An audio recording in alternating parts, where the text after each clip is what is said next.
CTV News at 5 with Jordan Cunningham and Anna McMillan. Good evening and welcome to the work week. Santa has a naughty list, and when it comes to building housing, so does the province. After targeting 10 municipalities last week, today the NDP government is flagging another 37, and 16 of them are on Vancouver Island. Housing advocates are applauding the move. CTV's Brendan Strange shows us one mayor on that naughty list says his city is doing everything it can. Developers are going flat out, and now it's time for the province to step up. You'd think the school with the smallest population on Vancouver Island would be pretty quiet. It's actually full of life. It's small, and you can know everyone in it. Because there's only like a little bit of kids here. Chapter 6. A whopping 18 students are enrolled at Port Renfrew Elementary School. I had hard work, like spelling apart. That's APART. A better word to describe the students and staff here: together. I think is some real power with those smaller numbers. As for students in grades 6 and up, they don't have a school in Port Renfrew and Pacheedaht.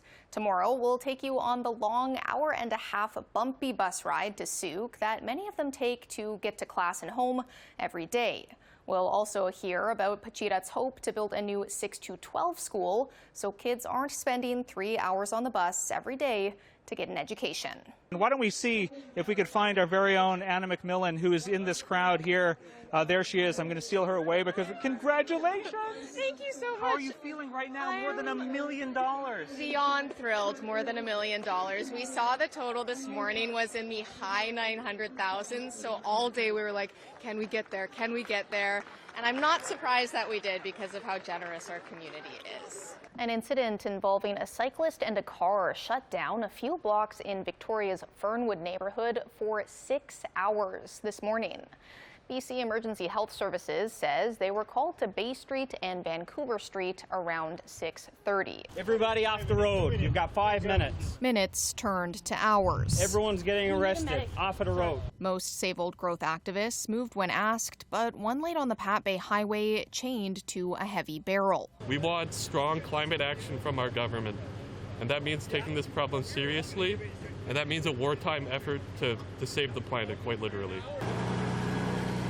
2 other protesters chained themselves to a vehicle in defense of old-growth forests. The blockade near the Swartz Bay Ferry Terminal started before 6 this morning, halting traffic and pushing some people to walk to the terminal. People are stopping us from doing our livelihood. The wildfires are having an effect on insuring homes and businesses. As Melanie Nagy shows us, extreme weather events could make insurance costs skyrocket. Time is of the essence for Julie, her child, and women like her. You don't want to wait a day or a week or call back in 2 weeks and we'll see where we're at. They could be dead by then. The worst case scenario when Julie searched for housing on Vancouver Island. We're not using her real name because she's living with her ex, who she claims berates and belittles her and sometimes gets physical. Every day you're just trying to struggle to get through the day. And then on top of it, you're trying to find housing and you can't. She's been searching for somewhere to live for months. I got the same answer from everybody.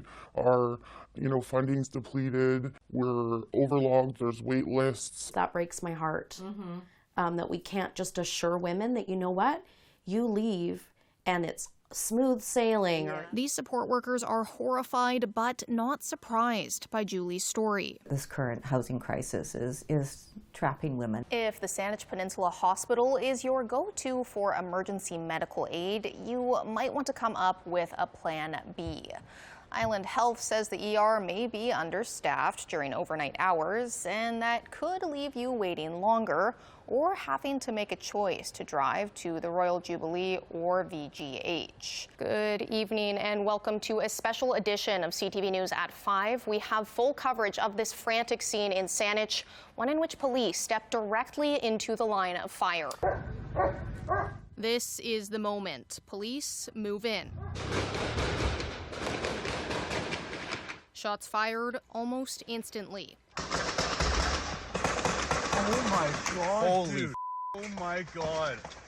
We are witnessing a bank robbery. Holy Another angle from viewer video as officers exchange gunfire in Saanich. Any dadisms from you? Yeah, so I texted my sisters, Okay. and they gave me one that made me laugh. So my dad spent a lot of time in a house full of women. Okay. So there were some interesting conversations, and he would like to say to us, "Can you just be normal for once?" And the answer to that question is no.